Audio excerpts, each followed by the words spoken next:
Hello everyone, कैसे हैं आप सभी। Welcome back to your channel GSR academy. आज हम कुछ करंट अफेयर के टॉपिक्स जो कि सभी एग्ज़ाम्स के लिए इम्पोर्टेंट हैं उनको कवर करने वाले हैं। तो चलिए स्टार्ट करते हैं। सबसे पहला जो हमारा टॉपिक है, हरियाणा सरकार ने अभी हाल ही में लाड़ो लक्ष्मी योजना, जिसका पूरा नाम है दीनदयाल लाड़ो लक्ष्मी योजना, उसकी शुरुआत की है। इसमें महिलाओं के अकाउंट में 2100 रुपये मासिक भत्ता दिया जाएगा। ठीक है। हरियाणा के मुख्यमंत्री नायब सिंह सैनी, आपको याद रखना है, नायब सिंह सैनी, समाज कल्याण मंत्री कृष्ण कुमार बेदी, इन्होंने पंडित दीनदयाल उपाध्याय की जयंती पर रविवार को पंचकूला पंचकूला याद रखना है, पंचकूला से इस योजना का शुभारंभ किया। इस योजना में 23 से 60, मतलब 23 to 60 ईयर्स की जो महिलाएं हैं वो इसमें आवेदन कर सकती हैं। आवेदन ऑनलाइन किया जाएगा ऐप के थ्रू। आप ऐप पर जा सकते हैं, वहाँ से आवेदन कर सकते हैं। तो योजना का नाम क्या है? योजना का नाम है दीनदयाल लाड़ू लक्ष्मी योजना। अच्छा, गवर्नमेंट चाहती है कि जो लाड़ू लक्ष्मी योजना है, इससे जो प्रदेश की महिलाएं हैं वो आत्मनिर्भर और सशक्त बन सकें। ठीक है, ताकि वे अपने परिवार का पालन पोषण कर सकें। ये गवर्नमेंट का मेन उद्देश्य है। तो इसमें 1 लाख रुपए वार्षिक आय वाले परिवार की लगभग 21 लाख महिलाओं को लाभ होगा। दीनदयाल लाड़ू लक्ष्मी योजना ऐप्स के माध्यम से पंजीकरण कर सकते हैं। हरियाणा दिवस भी याद रखना है। 1 नवंबर, हरियाणा दिवस 1 नवंबर से उनके खातों में लक्ष्मी आनी चालू हो जाएगी। सारी महिलाओं के खातों में लक्ष्मी आना चालू हो जाएगी। हरियाणा सरकार ने लाड़ू लक्ष्मी योजना के करीब लगभग 5,000 करोड़, डेटा आपको विशेषकर याद रखना पड़ेगा, 5,000 करोड़ रुपए वार्षिक बजट निर्धारित किया है। इस माह करीब 415 करोड़, 415 करोड़ इस माह, मतलब एक महीने में 415 करोड़, और वार्षिक जो होगा वो 5,000 करोड़ का होगा। इतना बजट रहेगा। ठीक है। तो 415 करोड़ रुपए का जो भी अनुदान होगा, जो भी शगुन होगा, वो खातेदार के खाते में जमा किया जाएगा।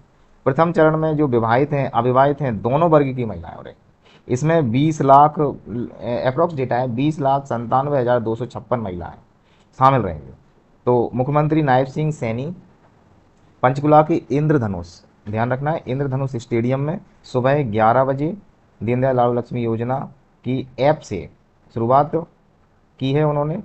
और कुछ महिलाओं के खातों में भी, जो भी पंजीकृत महिला हैं उनके खातों में जो पैसे हैं वो ट्रांसफ़र किए गए हैं। तो लाड़ू लक्ष्मी योजना जो है वो बहुत ही कारगर रहेगी महिलाओं के लिए। ठीक है, ये हरियाणा सरकार की एक शुरुआत है।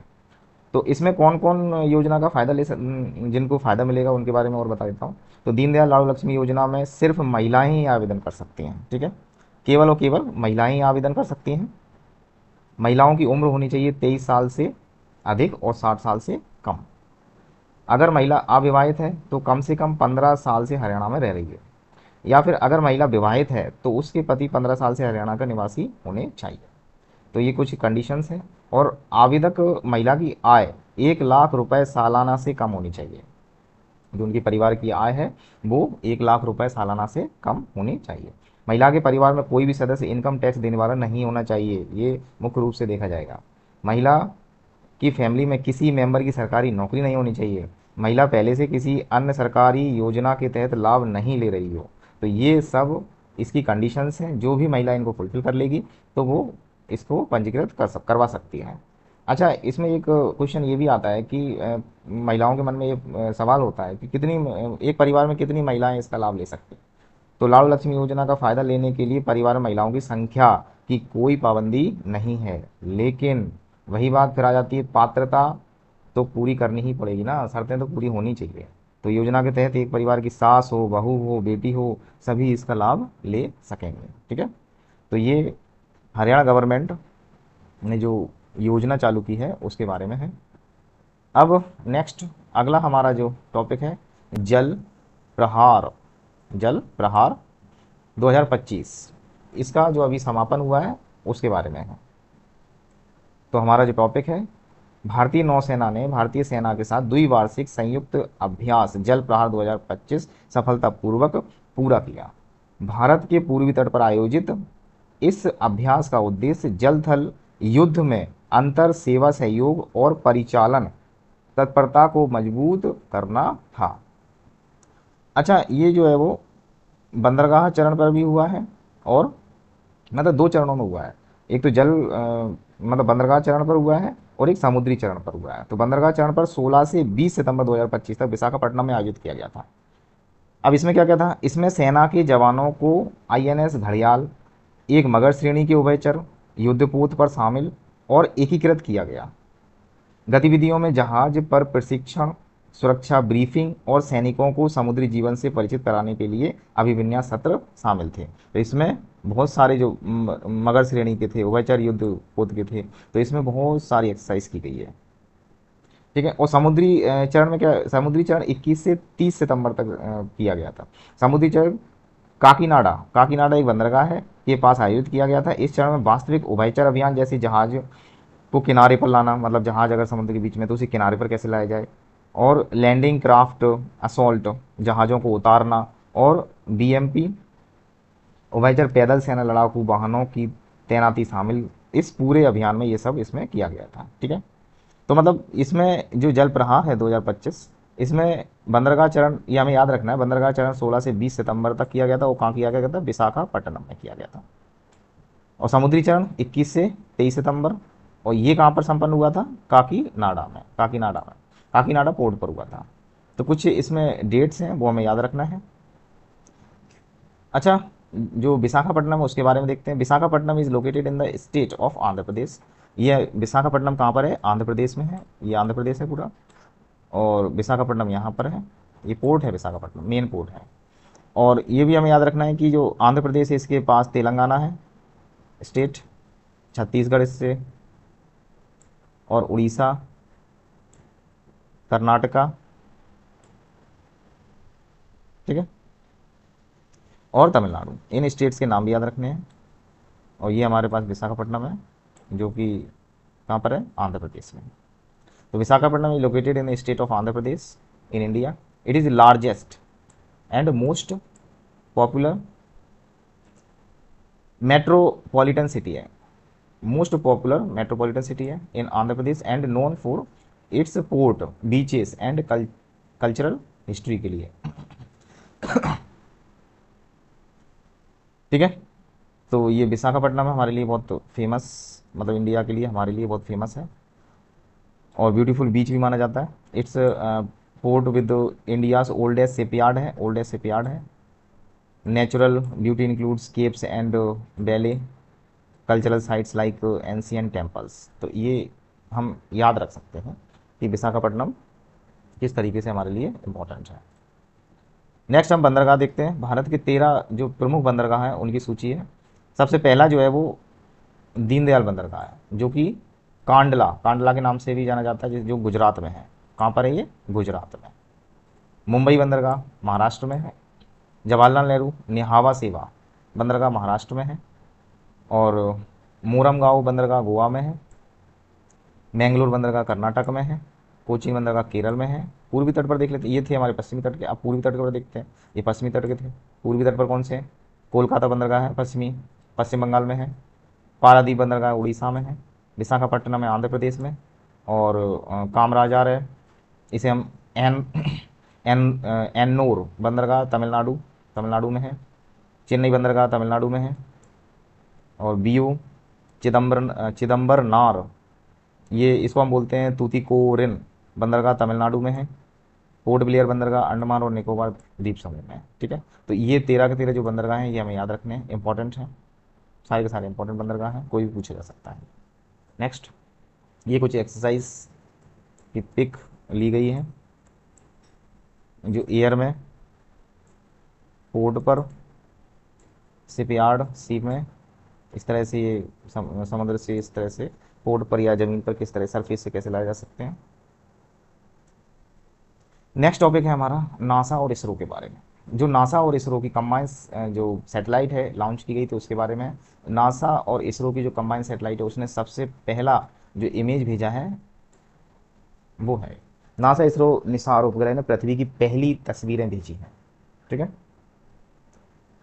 तो फर्स्ट जो इमेज है वो भेजी गई है NASA ISRO synthetic aperture radar, इसे हम सिंथेटिक अपर्चर रडार भी बोलते हैं। NASA ISRO synthetic aperture radar इसे, इसका नाम है निसार। नाम क्या है? निसार। निसार क्यों? क्योंकि नासा और इसरो के नाम से जोड़ करके बनाया गया है। तो उपग्रह ने एक अच्छा, मतलब एक अच्छी दिशा में काम कदम उठाया है दोनों, इंडिया और अमेरिका ने, जहां यह संयुक्त मिशन 2025 के अंत में पूर्ण वैज्ञानिक संचालन शुरू करने की तैयारी कर रहा है। यह डेटा दुनिया भर में आपदा प्रतिक्रिया, बुनियादी ढांचे और निगरानी, कृषि वगैरह के बारे में बहुत इंपॉर्टेंट है। ठीक है। तो निसार नासा और भारतीय अंतरिक्ष अनुसंधान संगठन, मतलब इसरो, इसरो हमारे इंडिया का है, ठीक है, जिसे हम भारतीय अनुसंधान संगठन भी कहते हैं, का एक संयुक्त पृथ्वी अवलोकन उपग्रह मिशन है, जो 30 जुलाई 2025 को प्रक्षेपित किया गया था। यह उन्नत L band synthetic aperture radar तकनीक पर आधारित है। यह उपग्रह मौसम मौसम कैसा भी हो, या दिन हो, दिन के उजाले में या रात में भी, सभी जगह रडार कर सकता है, चित्र भेज सकता है। यह क्षमता पृथ्वी की गतिशील सतह की निरंतर निगरानी के लिए अत्यंत महत्वपूर्ण है, क्योंकि अगर मान लो कृषि के बारे में कुछ बताना है कि बारिश कहाँ ज़्यादा है, कहाँ कम है, कहाँ अकाल हो सकता है, तो इस तरह से जो हमारे लिए इमेजेस आएंगी वो बहुत ही ज़्यादा इंपॉर्टेंट रहेंगे।